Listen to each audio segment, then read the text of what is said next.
Hello, welcome to another tonalist landscape oil painting demonstration. This is your painter in residence, M. Francis McCarthy. And the painting I'm bringing you today is a study after George Inness. The name of his painting is Spirit of Autumn. The name of my painting is Study after George Inness, Spirit of Autumn. I enjoyed doing it. I painted this before. I've got a mental note to maybe look it up on the channel. I think I did it as a 7x10 about 3 years ago. I remember selling it. I don't remember much else. But if you're the lovely lady that sold it, buy this one too. You can compare them. I was lucky enough. We're going to read a bit from the book by Nikolai Sikorski, called George Inness, which was a book from a retrospective of his work that came out in the late 80s, I believe. Definitely get this book if you can. It's used. It's not hard to find. At least it didn't used to be. And luckily enough, there's a really nice reproduction of Spirit of Autumn in here, which seems so familiar to me now that I've executed it, and yet again, I don't remember doing it before at all. Except that one thing they would have had in common was they were both done on texture. This is a board textured by my lovely student Ash, who is helping me out in the studio, and in exchange for some, art lessons, painting lessons, stuff like that. Super talented gal.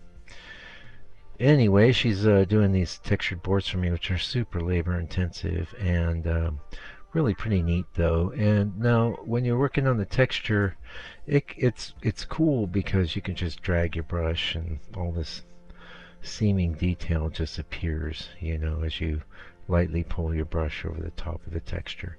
In fact, so many memories came flooding back because I'd done a few things on texture, but really that period of about 2-3 years ago, maybe 3 years ago, really, all I was working on was texture.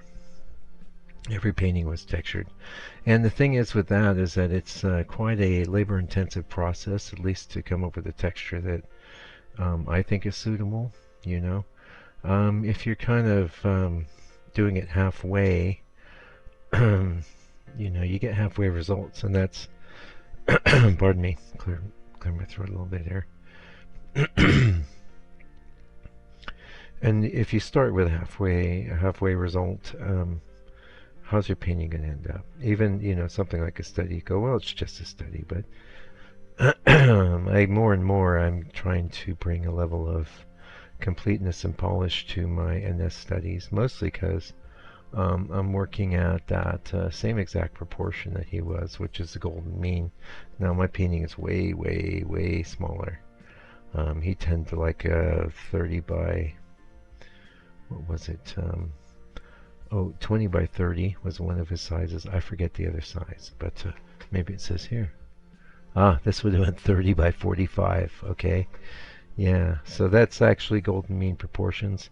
And yeah, I'd love to see that painting in real life. I know some of you have commented on some of my George Inness posts that live in that area and said how wonderful it is to go see his work in person. And I know that'll happen for me one day. It's on my bucket list for sure. Yeah. Anyway, let's have a little read from Nikolai's what he has to say about. Hopefully, he's going to talk about this painting, or at least something related to it. And this is late in this, What's the date on this? 1891, 2 years from his death, which is my favorite stuff. I love all of it, but that's my favorite. The Spirit of Autumn. The synthetic order and wholeness of Inness's late style did not preclude visual complexity. Synthesis was not an aesthetic policy for reductive simplicity of design and color. Instead, in paintings like Spirit of Autumn, the synthetic command of underlying pictorial architecture is so complete that it allows an uninhibited, almost lavish play of pictorial elements. Color has a fuller range and sumptuousness. Brushwork is richer and more gesturally varied. The repertory of shape is larger, and the pattern, repetition, and tension of design is carried nearly to maximum complexity. In this painting, the result is almost pure painting, frankly sensuous in its appeal. It really is awesome. And before I read the second half, I got to say, yeah, in the process of doing this study, I was really impressed with the largeness of the shapes, and in some cases, the simplicity of the shapes. But everything fit together like a lattice work, to make a brilliant end result. I'm not saying my study is brilliant. I do think I did a credible job, though, and I did it over 2 painting sessions, just so you know. So, and I didn't have that matte drawing issue on this, maybe because the textured boards are covered with a layer of oil paint. So let's go ahead and read the rest, and then you can listen to me burble on some more. Is a sensuousness with purpose. So before he was saying painting frankly sensuous in its appeal, it is a sensuousness with purpose. However, Inness regarded sensuousness as an instrument of meaning, not as a vehicle of empty pleasure. Christ never said anything that need lead an artist to be ashamed of or sorry for, creating or enjoying sensuous form, he said. The lily of the valley is sensuous form. Christ bids us to consider it.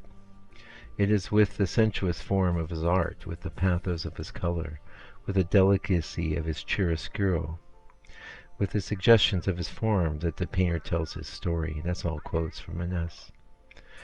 It is that, more quotes from Inness, that which inspires, with a human sympathy, what is told, making the appeal from man to man, which addresses eloquently through the senses the human consciousness. It is through sensuous apprehension that art speaks of that which is unseen. Yeah, this is the thing about Inness. He really thought about it. And he didn't just go, I think I'm going to go out and paint today, Nothing wrong with that, by the way. We're talking about one of the best landscape painters, if not the best. Let's just say he's the best. Why beat around the bush? That ever lived, George Inness. Okay, so you can't be that good without really taking things to a deep and serious level. Yeah, and he certainly did. I certainly enjoyed doing this. Like I said, I've got to look up my previous version, which I'm sure will fall short. Maybe not. Maybe not. I remember being super stoked with that too. So I don't know. Actually, I tend not to. If I'm going to, and odds are I will probably do. Oh, you get a little glimpse of the reference there. And this painting is not hard to find online, by the way, if you want to make your own study. Which, speaking of, the place to do that is get a membership to this channel. It's right below the video. You're going to have access to the 4.5-hour live session with my initial color painting session, color mixing session, which is about 10-15 minutes, where I go through and basically, in this case, I broke the painting into about 10 constituent colors. Now, of course, we know there's a lot of other colors there, but you can break it down into the broadest, and I like to do that prior to jumping in to do a painting, because it helps me plug myself into the painting in a way that is, no risk. Oh, the only risk, of course, is maybe wasting some paint if you mix colors poorly. But that's one of the reasons why I have that in the membership area, so check that out. Also, I'll have this in my store for sale, $2.99 all day long.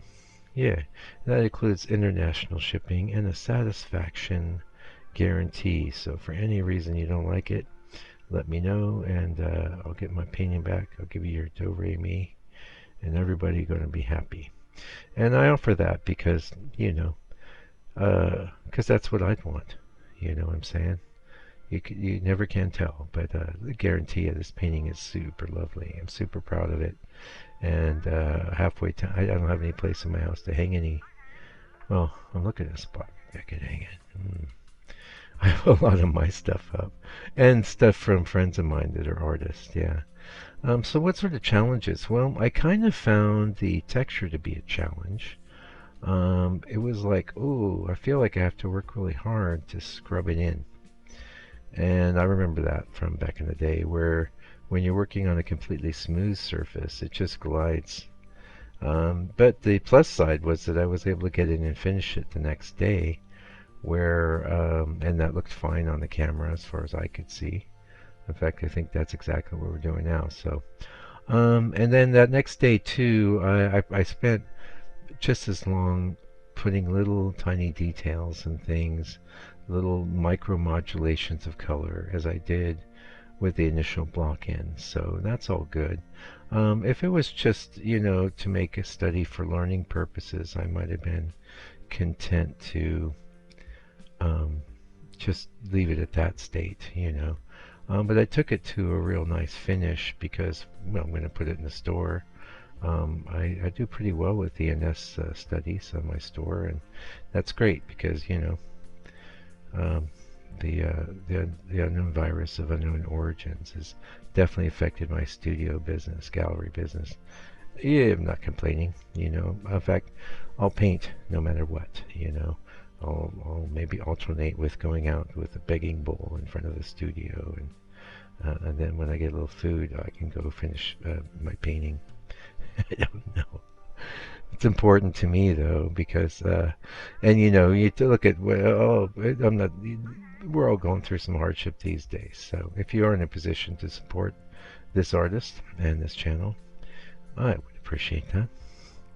Anyway, so what other challenges? Well, again, that texture was like a plus, but a challenge at the same time because I could see clearly what he had done, but trying to do it in such a small scale with the texture was a bit of a challenge, but ultimately I think I pulled it off. Also, okay, this is the really biggest challenge. He's like the master of subtlety. His compositions are, this is why he's the greatest landscape painter, okay? His compositions are the best, okay? They read from across the room. They read at a tiny size. His finish and brush fracture is amazing. His color modulations are amazing. He just hit it out of the park so often. Now, not all of his paintings are winners, though. This is what I would consider to be pretty much a first string Inness, but I've done studies after some of the ones I would term to be second stringers, and even there, though, I discovered a world full of subtlety, and that's what I guess I was headed towards. Like, say this area on our right, he just doesn't. He has a bit of a horizon line going there on the left, on our left. On the right, it just becomes this hazy, gauzy transition from the trees into the grass, and it's very atmospheric and it works very well. And it's actually one of the things he did that makes this painting pretty brilliant because this painting would suffer from what I call all in a row syndrome if not for all the clever things he did to move the shapes backwards and forwards on that plane. But you can see almost everything's of interest is really in that center bit. And then of course we have the side of the water with the log and this odd red bush flowers. I don't really know what it was, but I painted it. I found the reflections in the water to be a bit of a challenge too. Now we are in real time here because I wanted to pad out this video a little bit.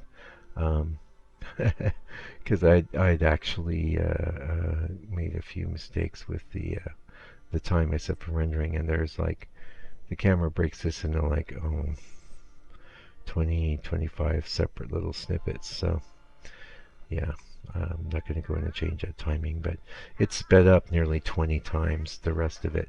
Here you're getting a little taste of the real time, and hey, that's just like the members area, except the members area is also in 4K. So it's crystalline detail at a gigantic size.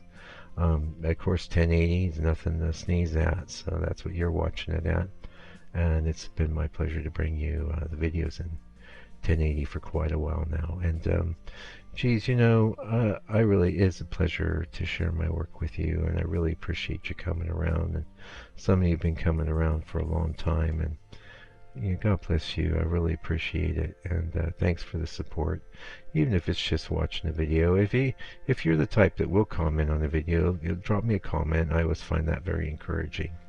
I turned out the light there just to see what the difference would be, but a lot of the detail will drop out. So I'll be taking a little screenshot and, like I said, popping this in my store. So if this one interests you, go get it. Go order it. It'll be available. Until I come back with another video, do me a favor, do me a solid. Take good care of yourself, your family, all your loved ones. Do your best to be patient with people who have views that alternate from your own. That could constitute an enemy, per se. Yeah, do your best to love them. Otherwise, some of that sticky stuff they're doing could stick to you, and you don't need that. Anyway, till I come back, take good care. Stay out of trouble. God bless you.